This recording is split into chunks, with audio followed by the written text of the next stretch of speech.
तुझे क्या लगता है तू मुझे यहाँ से भगा देगा? दोनों को मैंने भगाया ना, तू आया इनको बचाने के लिए। इनका कुछ नहीं हो सकता है, और इन्हें इन्हें कोई दिक्कत नहीं हो सकती है, कुछ नहीं हो सकती, इन्हें कोई दिक्कत नहीं होगी। तू चला जा यहाँ से।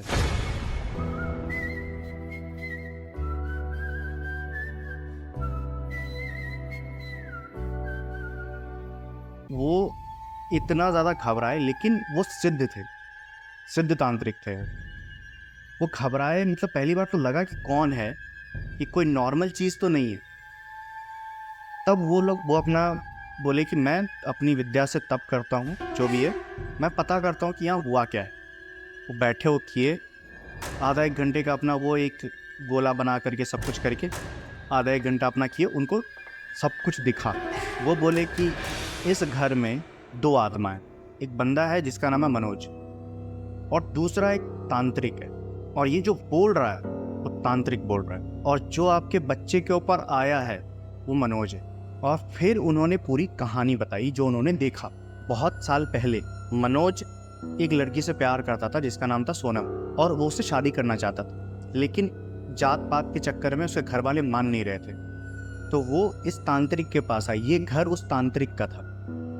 इसने उसे बोला कि मुझे वशीकरण करके देने के लिए, ताकि वो मुझसे शादी करे और उसके घर वाले मान जाए। तांत्रिक ने पहले साफ मना कर दिया। उस समय जो सोनम थी उसका शादी तय हो गया था, और ये उसके लास्ट टाइम उसके पास गया, बोला अगर मुझे आपने वशीकरण नहीं करके दिया या मुझे वो नहीं मिली तो मैं उसके होने वाला जो पति है उसे भी मार दूंगा और उस सोनम को भी मार दूंगा। उसके घर के पास से उसका पति, जो होने वाला पति था, उसका जो सब कुछ होकर के निकला, वो कि घर वालों से जाएगा मिलने के लिए, उसे पता चल गया था कि यही है। ये चाकू लेके निकला कि यहीं पे इसको अगर मैं मार देता हूँ, क्योंकि बात तो फाइनल होगी, अब सिर्फ शादी का ही सब कुछ होना है, तो मैं यहीं मार दूंगा तो सोनम मेरी हो जाएगी, क्योंकि फिर और कोई बचेगा नहीं। ये जैसे ही बाहर निकला, तांत्रिक ने उसे पकड़ा। अब तांत्रिक ने उसे पकड़ा तो छीना झपटी में ही, मतलब वो बंदा जो है वो मर गया, चाकू लग गया उसको, मनोज। अब जैसे ही मनोज चाकू लगा, वो नीचे गिरा, और उसके जो घर के बाहर से कुछ लोग जा रहे थे, उसने इसे देख लिया। अब देखते ही उन्होंने पूरे गांव में हल्ला कर दिया कि तांत्रिक ने मनोज को सैक्रिफाइस किया है अपनी चीज़ों के लिए, अपने किसी हवन कुंड या फिर जो भी विद्या के लिए उसने उसको मार दिया। पूरा गांव उठ के आया, उन्होंने तांत्रिक का कुछ नहीं सुना, बस सामने देखा मनोज ऐसे चाकू लगा हुआ है, मरा हुआ है। ये लोगों ने बस इतना मारा उसको, इतना मारा, तांत्रिक वहीं मर गया। उस दिन से वहाँ पे वो दोनों फंसे हुए। तो इन्होंने कहा कि ठीक है, मैं मनोज को बुलाऊंगा और उससे पूछता हूँ कि अगर उसे तांत्रिक ने बांध रखी है या फिर उसे कोई प्रॉब्लम है तो मैं उसे छुड़ा देता हूँ। तो उन्होंने पूरा हवन ववन करना शुरू किया। तो बेटी को सर्कल बना करके उसमें बिठाया और बोलते हैं कि तब अपना तंत्र वंत्र शुरू किया। तो कुछ टाइम बाद उसका जो बेटा बहुत ज़्यादा कांपने लगा, बहुत ज़्यादा, मतलब अजीब से, कभी जानवर की आवाज़ निकल रही है उसके अंदर से, कभी बहुत मोटी सी आवाज़ निकल रही है, दो आवाज़ निकल रही है कि मुझे छोड़ दो, मैंने कुछ नहीं किया है, मेरे को क्यों क्यों यहाँ बुला रहे हो। और ये सब करते करते वो जब जैसे ही कुछ पूछते, उससे पहले ही जो हवन हो रखा था, वो धुआं निकल रहा, वो आग निकल रहा था, वो अचानक से बुझता है और वो बंदा जो है वो बेहोश हो जाता है, जिसके ऊपर मनोज आया था।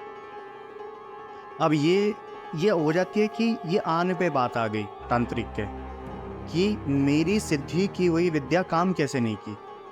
तब उसे याद आया कि एक और तांत्रिक की आत्मा जो इसे करने नहीं दे रही है। ये फिर कोशिश करे, फिर वो तोड़ दे, फिर कोशिश करे, फिर तोड़ दे।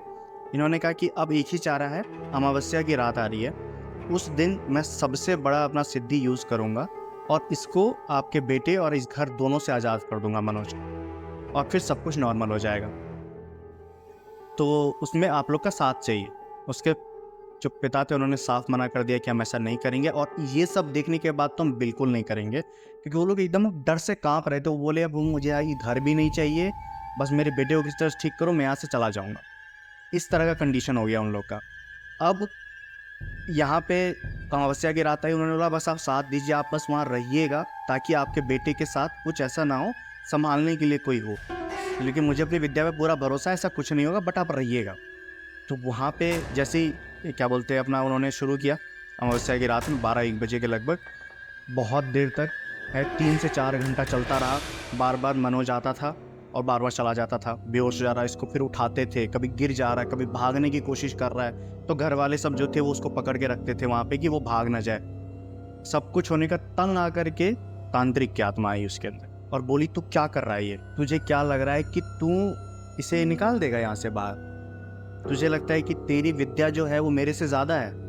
तू जानता भी है मैं कौन हूँ? मैं तेरा एक भी कार्य सफल नहीं होने दूंगा, मेरे पास इतनी शक्ति है। तो बोलता, चाहे तुम जो भी हो, मेरी विद्या पे मुझे भरोसा है और ये मैं इसको आज़ाद करके रखूँगा। तो बोला, ये गलती से भी मत करना, यहाँ पे मनोज कैद नहीं है, यहाँ मैंने उसे कैद कर रखा है, क्योंकि अगर वो यहाँ से निकला, उस लड़की को, उस लड़के को और इन दोनों के परिवार को मारेगा, तभी वो यहाँ से जाएगा। उस दिन जो हुआ, जो लोगों ने देखा, जो मुझे मारा उन्होंने, इनके लिए इतना कुछ करने के बाद भी मैंने आज तक इन लोग किसी के लिए गलत नहीं किया। उस दिन जब मनोज चाकू लेके निकला था मारने के लिए, तो मैं उसे रोक रहा था और वो मेरे को मारने के चक्कर में उसने खुद के ही पेट में चाकू मार लिया था साइड से। और जब लोगों को नज़र पड़ी तो मैं एक तांत्रिक, जिस तरह की धारणा जिसके अंदर होगी वो यही है कि इसने सैक्रिफाइस कर दिया। मेरी किसी ने नहीं सुनी, लेकिन जैसे ही मैं मरा, मुझे समझ में आ गया कि अब ये किसी न किसी को उस भीड़ में से पोजेस करेगा और ये अपना कार्य पूर्ण करेगा, तभी इसकी आत्मा को शांति मिलेगी। उस कारण मैं भी इसी घर में ट्रैप रहा, ताकि मैं अपनी शक्तियों को यूज़ करके मनोज को यहाँ बांध के रख सकूँ। अगर वो एक बार आज़ाद हुआ, कोई नहीं बचेगा, क्योंकि इतने सालों में जो चीज़ें उसने देखी, जो चीज़ें हुई, उसके खिलाफ हर चीज़ रही, तो हो सकता है कोई गांव में कोई ना बचे। और वो इतना पावरफुल हो चुका है कि मेरे अलावा उसे अभी कोई कंट्रोल नहीं कर सकता है। तो उसने बताया कि फिर आप, अगर ये तुम सही बता रहे हो तो इसका सोल्यूशन बताओ। बोला, इसका सोल्यूशन एक ही है। ये जब मरा तो जिसका जो ब्लड गिरा था ना, तो नीचे एक कालीन बिछी थी। इन्होंने इसकी बॉडी को तो लेके गए, लेकिन वहाँ उसका वो ब्लड जिस कालीन पे था वो लोग ले जाना भूल गए, और वो उस कारण से यहाँ पे है। उसे पहले ख़त्म करना हो। तो बोला कि कहाँ है, मैं ख़त्म करता हूँ। बोला, ऐसे नहीं, अगर ये सिर्फ ये निकल गया तो मैं हमेशा हमेशा के लिए इस घर में ट्रैप हो जाऊँगा, क्योंकि मैं इसके लिए रुका हूँ, मैं इसको बांध के रखा हूँ। पहले मेरे को आज़ाद करो, फिर मैं बताऊँगा कि इसको कैसे करना है आज़ाद। तो उसने पूछा कि कैसे करना है, तो उसने कुछ मंत्र वगैरह दिए, कुछ तांत्रिक विद्या चीज़ें बताई, तांत्रिक चीज़ें, कि ये सब करने से मैं आज़ाद हो जाऊंगा। तो जैसे ही ये चीज़ तुम करो, उसी वक्त जैसे ही वो चीज़ तुम करोगे, मनोज किसके अंदर घुसेगा, क्या करेगा, मुझे नहीं पता। ठीक मुझे ऐसा करने से तुरंत बाद जो पीछे मंदिर दिख रहा है, वो मंदिर एक तरफ से तो भगवान जी हैं, काली माता है, क्योंकि मैं उनको पूछता था, अभी भी पूछता हूँ। उन्हीं के मंदिर के जस्ट पीछे एक मैंने सीमेंटेड वाला एक जगह है, उसके अंदर वो कालीन रखी है कि कहीं वो मनोज को मिल ना जाए।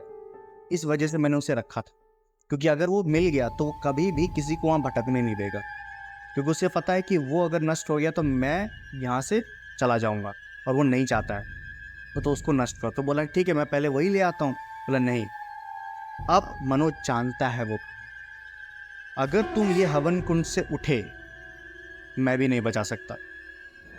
तुम मेरे कंट्रोल में हो तब तक है जब तक सिर्फ मैं जानता था वो कहाँ है, तो मैं तब तक इसे बांधता हूँ, तुम उसे लेके आओ। पूरी विद्या कंप्लीट, जब तक मेरी विधि कंप्लीट नहीं होगी तब तक तुम अब उठ नहीं सकते हो, यही रूल है। उसने पूरी विधि कंप्लीट की। जैसे ही वो ख़त्म होने वाला था, आखिरी क्षण बचा हुआ था, उसी तरह वो भागता हुआ गया। उसने तोड़ा, वहाँ से कालीन उठाई, लेके आया, उसी हवन जो हो रहा था उसी के अंदर डाला, और दोनों के दोनों एक साथ ही आज़ाद हुए, मनोज भी और तांत्रिक भी। उसके बाद उसका बेटा बेहोश हुआ, 1 हफ्ते 2 हफ्ते तक उसको बुखार रहा, लेकिन उसके बाद वो नॉर्मल हो गया। उसके बाद सब कुछ होने के बाद, अमावस्या के बाद जो शुभ दिन निकला, उस दिन पे पूरे घर पे हवन हुआ। इस बार पूरे घर में धुआं गया, शुद्ध धुआं गया, शुद्धिकरण हुई, मंदिर को वापस बनाया गया जैसा था, वो सब कुछ नॉर्मल हुआ, और ये फिर रहने लगे सही से।